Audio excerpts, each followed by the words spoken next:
Pour mon trading de CFD, je veux une plateforme différente. Des graphiques personnalisables, une exécution rapide, des spreads serrés, avec un acteur reconnu présent en France. Trader différemment avec CMC Markets.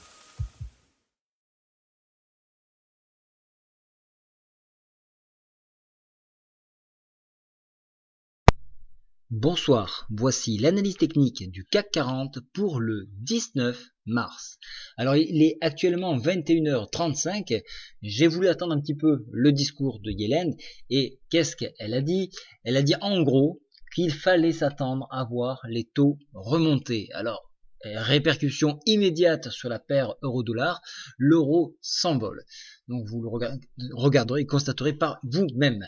Demain matin, au niveau du calendrier économique, à 10h, le rapport mensuel de la BCE, et à 15h, l'indice de fabrication de la Fed de Philadelphie. Voilà un petit peu les deux rendez-vous auxquels il faudra être très vigilant.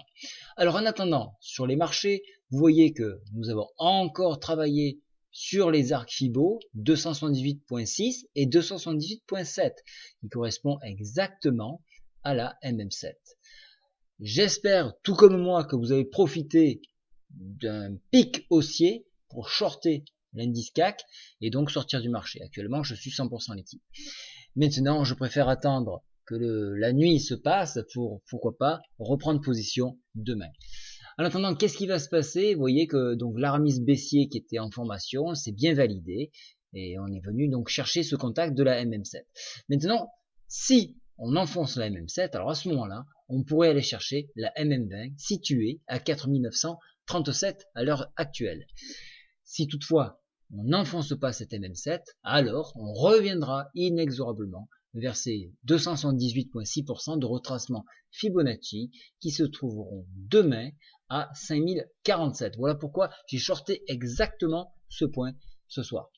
En dépassement, on viendra chercher les 5077 pour un nouveau test de ce barrage. Et si toutefois on le dépassait, on irait chercher l'oblique que je vous ai tracé ici, qui se trouve, elle, au contact donc du retracement de l'arc Fibonacci à 288.6% qui se trouve donc à 5116 points. Voilà, vous avez tous les points.